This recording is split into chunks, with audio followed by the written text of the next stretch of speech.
Hey guys, and welcome to my Pokemon Black Nuzlock challenge. The rules of a Nuzlock are pretty simple, which you catch the first Pokemon each route, and you name it something ridiculous like Pancake. If the Pokemon faints, it is gone forever. There are no items in battle, and there's no leveling up over the gym leader's strongest Pokemon. If I white out, that's game over. Do I have what it takes to beat Pokemon Black? Let's find out! Hey guys! Welcome back to another episode of my Pokemon Black Hardcore Nuzlock. I talked a little bit about potentially doing more battling, doing a regulation H team, and I'm currently have some ideas in the work of what that will be like. And if you are interested in watching me do some live battles online, let me know. I could work around that, get those uploaded and seeing what that will look like. So if you're interested, let me know. I can make that work. Otherwise, I'm probably just gonna be playing offline, testing out a bunch of different teams. My current idea for a team is a rain team, but I just see one big issue, and that's called Whimsicott. Because right now it seems like the biggest meta Pokemon that everyone's using is Hisuian Typhlosion, and having that Prancer little cotton ball could really put a hindrance into having a rain team. But I might try it out, see what that looks like first before I make any changes, because the idea that I have really is I really want to use Palafin and use it to the best of my ability. And I really want to use Archelodon. I really love Archelodon. I love the fact that it gets stamina now, because like before it had really pointless abilities. So stamina definitely like boosted a ton. Obviously like max defense with body press seems ideal. Give it a assault vest to make up its lack in special defense, and electroshock, flash cannon, and what's it called? Draco Meteor are like the other moves I would use with it. So I'm just really wanting to use Archelodon, because I just think it's an amazing Pokemon. I think it looks so cool too. I don't know, I just love it. The reason why Archelodon's just like has like a big love for is that I did like a tournament on my friend's Discord where we had to do monotype teams, and I took third on that challenge, and I've never battled before, and I built a monotype steel type team in Sword of Shield meta, so like Dynamax and everything. I picked Duraludon, and Duraludon like carried half of my battles, so I just have a lot of love for that Pokemon as like how strong it is. So that's why I have a lot of love. And I have a lot of love for Palafin too. So the funny thing with Palafin, when we were first playing the game, my boyfriend and I were both playing Scarlet and Violet at the same time. I was playing my Scarlet copy, he was playing my Violet copy, and we were playing together, right? And I wanted Palafin. I wanted a dolphin Pokemon. Let me just say, I'm just like, oh, dolphin Pokemon, let's go. And then I read its ability, which is like hero mode or whatever it's called. 0 to hero. like Hercules, right? Thought it was very silly, how silly it was to have such a dumb ability where you have to switch out, and it's just so gimmicky, and he just didn't like it. He thought it was ridiculous. So he thinks it's silly, and that's fine. He can think it's silly, but I like it. I used it in my main playthrough of the game, and I loved it every moment of it. So that's why I really want to use it as well. I just want to be able to try to make a team with those two Pokemon, and that's where the Rain came idea about it, because Rain will boost a lot of both of them, especially Archelodon. And then having the Drizzle on a Pelipper was like idea, because it also has Wide Guard, and it also will have, you know, Hurricane and Protect and Tailwind. So it's a good supporty mon You just sash it and it should be alright. But the only counter that I'm currently seeing is obviously the Prankster Sunny Day from Whimsicott, which makes it really difficult to fully monetize a rain team. But I still think I'm gonna build the team, see how it goes, try it out in a couple battles, and if I just can't seem to work around this Whimsicott, I might shelve it for now and try something else. Because I'm sure there's other gimmicky type teams that I can utilize, like Revelation Dance or Choreo with the dancer ability with a copycat co-starring Flamigo. That sounds like fun. That sounds very gimmicky, sounds very wonky. So there's that option of being able to do. There's just a lot of different Pokemon and a lot of different synergies. Like, I also really want to use Blood Moon Ursaluna. I think it's just too powerful of a Pokemon to not miss out on. Like, way too powerful. Its BST is through the roof. It has too many different options. So I just think that's like a viable pick as well. The only thing is it's slow, so a lot of people are using Trick Room with it. So you see a bunch of Farigirafs being paired with it. But I think it's kind of like, I don't know. I was watching some people having Typhlosion, Hisuian Typhlosion with Whimsicott, Farigiraf, Blood Moon or Ursaluna, and I can't remember the other two at the top of my head to save my life right now. But they were not using the Farigiraf and Blood Moon or Ursaluna. Like, they were leaving it behind when they picked their 4, and I don't know, I feel like you want to be flexible with all 6 of your Pokemon, like, have a decent core 4, one set core 4, and another set core 4, if that makes sense. You want to make sure you're very flexible between your picks. At least that's just the way that I view it. Like, I want to be prepared for all scenarios, right? And with my rain team idea, I was gonna probably do an Incineroar. So like, essentially, it's like you send out your Incineroar, you send out your Palafin, right? Okay, so Incineroar fakes out somebody, probably the non-Tailwind user. If they send out a Whimsicott, you switch out Palafin, you put in Pelipperm, get the rain up, right? Once the rain's up, I mean, it's just like you're not gonna get rid of the Whimsicott, unfortunately. The Prankster ability is just too strong. And then it makes me think maybe I should do neutralizing gas instead with the Weezing. And that's where it's just like, there's just infinite possibilities of good teams. There's good viable Pokemon all around. Like, you can go with hard hitters like Blood Moon, Ursaluna, and Palafin. Like, they are hard hitters, but then you're still gonna miss out on a lot of other potentials, like Amoonguss with its Rage Powder, Clefairy with Follow Me. There's just so much that can be said in this regulation, and then there's just infinite possibilities that can't be ran. So I think I can always do rental teams too, right? Like, I don't have to build them. I can do a rental team, try it out, see if that rental team is for me, and go from there. That's always a possibility. You can always put in a Smogon too. Like, before I build it in Scarlet and Violet. Oh, let me build this team in Smogon, see how it feels. Do some paddles online that way. Anyways, back to my Nuzlock, right? That's what we're really here to watch, right?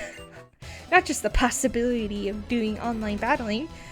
So I decided to do some encounters real quick before I challenge the gym leader.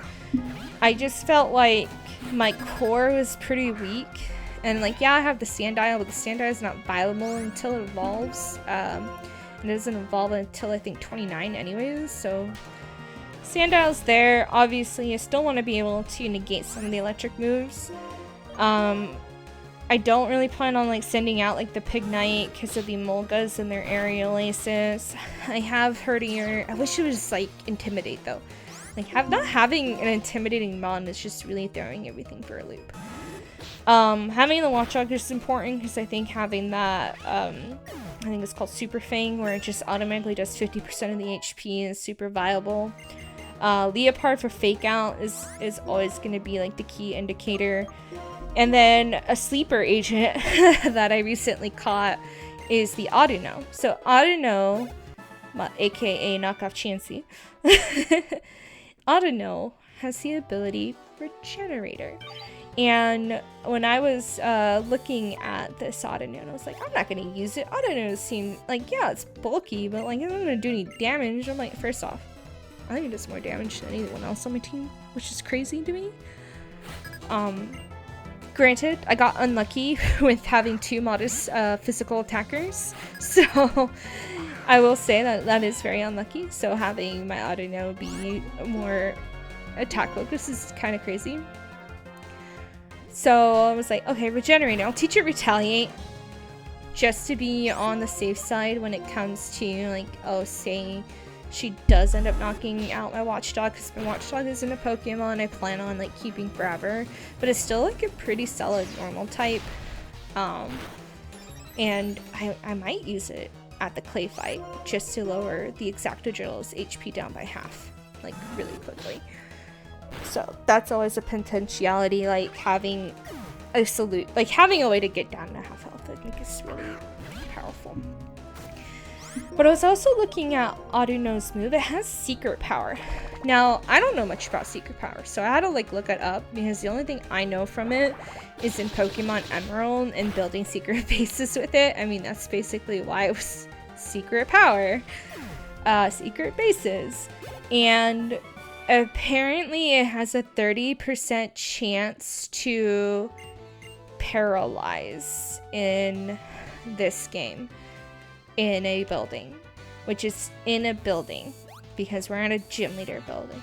So it's not like in future, I want to say Gen 9 does this now, but like electric Pokemon can still get paralyzed, which is pretty dumb because like fire Pokemon really can't get burned, right? But electric Pokemon can get paralyzed, so I'm like, I gotta take a chance of this paralysis kicking in. I mean, 30% is pretty high. It's like discharge, right? So I want to make sure I can also paralyze.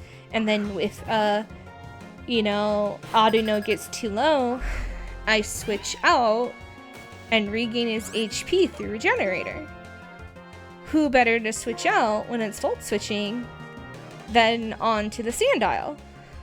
Though when I was capturing the Audino, I'll be honest, it wasn't like the Pokemon that I was aiming to get. I looked it up and you can get Emolgas in the Shaking Grass, and I figured what better way to fight these Emolgas than to get an Emolga, because the electric type move will still be neutral, but it's still, I don't know, I just felt like I would probably be more comfortable with like a very high special attacking quick little squirrel thing. But I didn't get the Emolga that I wanted, so obviously like Audino is gonna be what you encounter 90% of the time when it comes to these Shaking Grasses. But I did not think that the Pansage, Panpour, Pansear were also available in the Shaking Grass. So when I was doing the Shaking Grass and I found a Panpour, it was kind of sad. Like, not sad and like, just kind of sad. I don't know how I feel about it.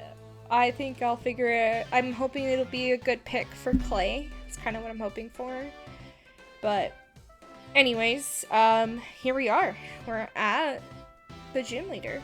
So a quick recap of my team. I have my Leopard with Fake Out, Assist, Home Claws, and Pursuit. It's nice that it's limber, because then I can fake out and not worry about being paralyzed. I have my Sandile with Torment, Dig, and Assurance and wound spacing out Rock Tomb. I'm hoping to slow things down. I have my Pignite, which I also taught Rock Tomb to, as well as the Herd Eater. I just wanted to make sure I get these Emolgas pretty quickly. And then I have the Autono with Regenerator. I taught it Retaliate. I thought maybe if I sacrifice the Watchdog, a Stab Retaliate with no weaknesses would be beneficial. Like, Stab Retaliate with no resistances, like Steel type.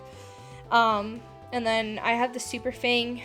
I'm hoping that the Super Fang will be a good pick. I also have Confusories. I think it's time for me to get rid of Detect, but I kind of left it on there just to be on the safer side of things. That's kind of why I left Detect for right now. It was mostly my biggest strat for the Lenora, so, but I left it on. And then I think a Crunch can go a long way. So, anyways, let's get this on. Let's battle her. So, quick thing to note. I pre-recorded this, and I'm doing the voiceover later. It's hard for me to like talk and play the game at the same time, so I obviously already know the outcome. But you know, we're gonna still commentate, see what I do, because it's always fun to rewatch and think of things that I should have done differently. And I already thought of like 5 million things I should have done differently. But obviously, the best starting off is going to be with a Fake Out and then go into Pursuit.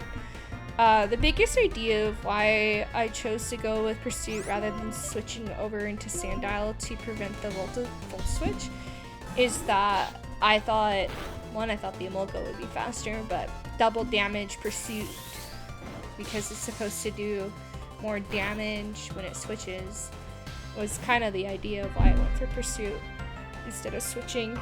Did not do what I thought it was going to do.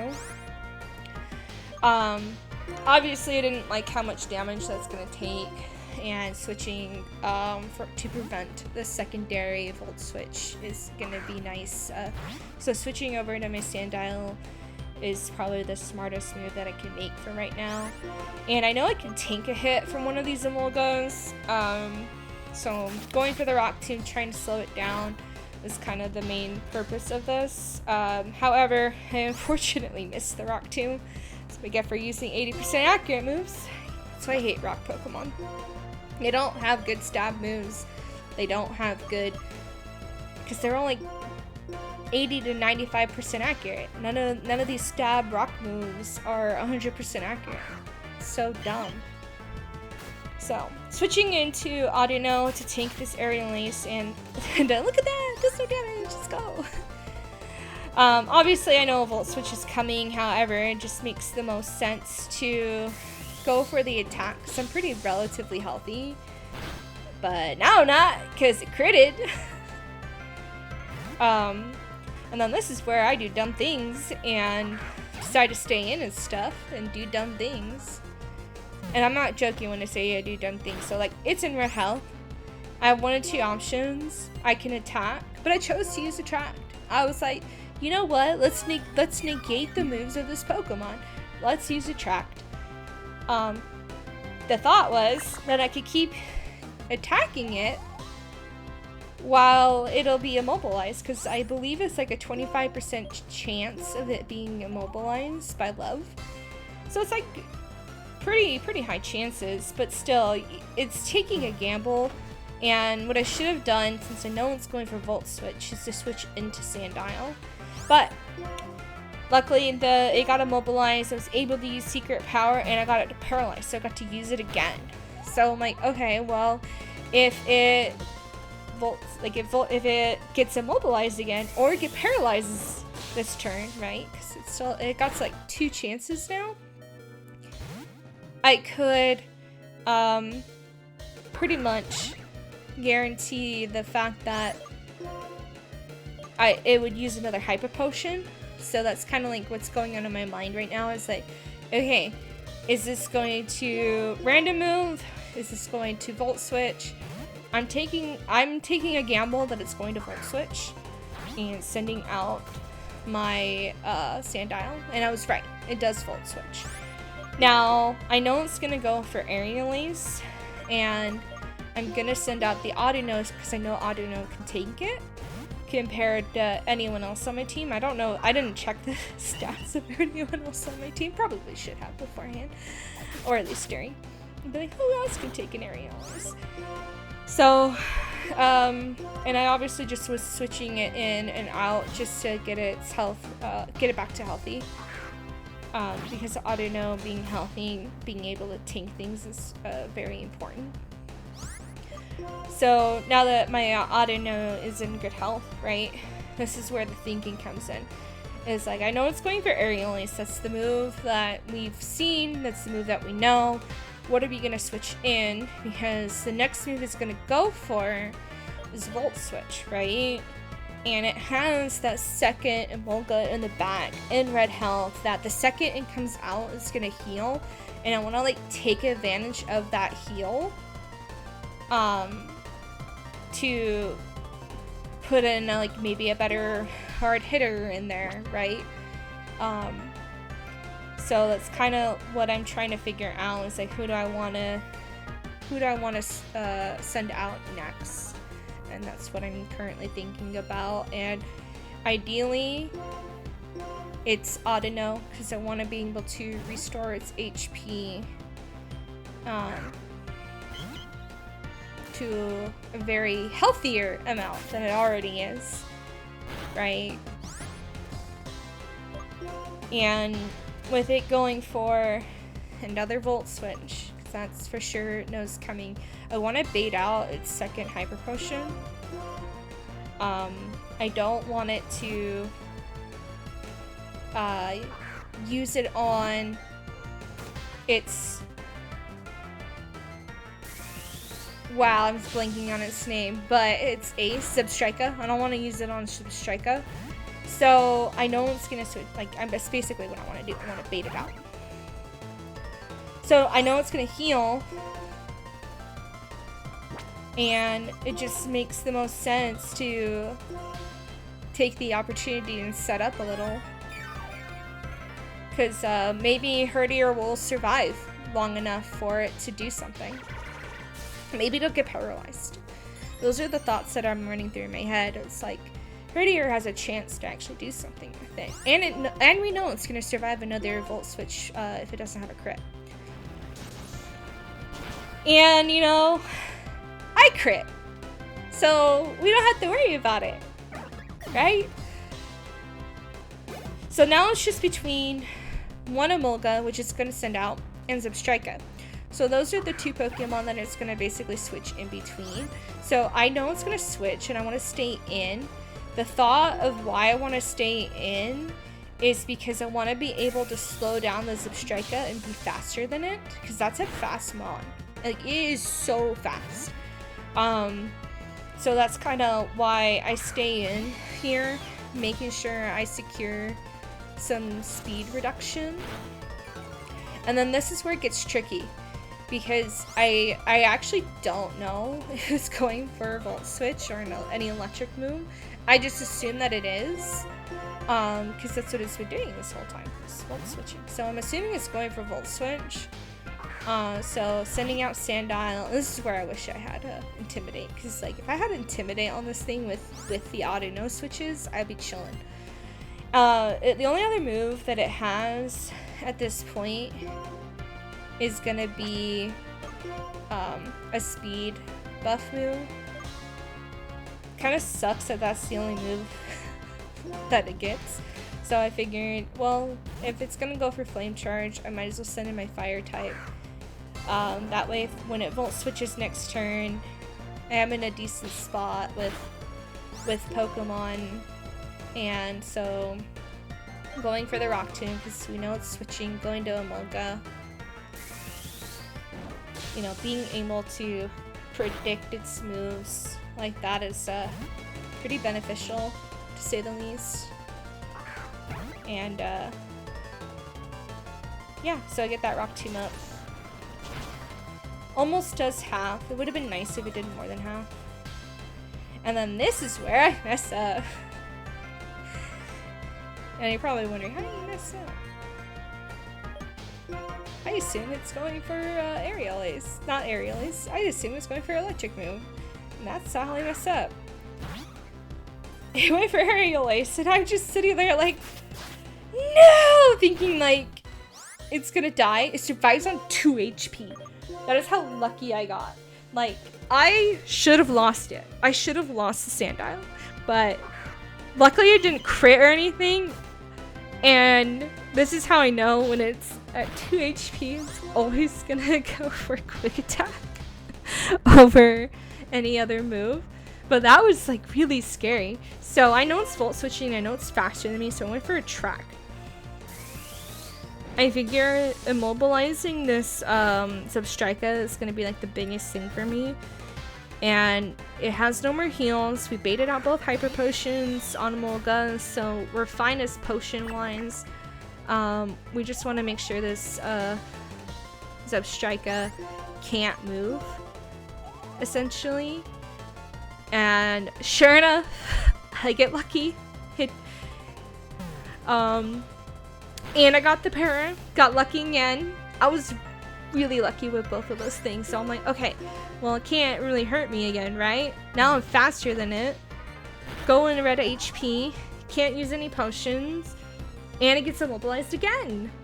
So 2 very lucky immobilizations and I get rid of her ace. Like, that was like the most crucial part of this battle was that. So now it's down to 1 Emolga, and I just kind of assume that the AI is still going to use Volt Switch, and maybe I should have done some research on what move it was actually going to use, because I'm like, well, it uses Volt Switch every other time, because that's 1, the TM you get for this, and 2, you know, what it's been doing already, like, even though you don't have anything to switch to.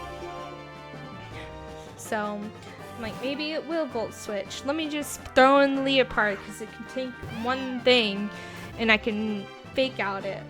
So, it does use Volt Switch, like I was kind of thinking it was going to do. I can fake out, prevent it from doing any form of extra damage. I flinch it. I have Regenerator. I know it's going for Quick Attack at this point.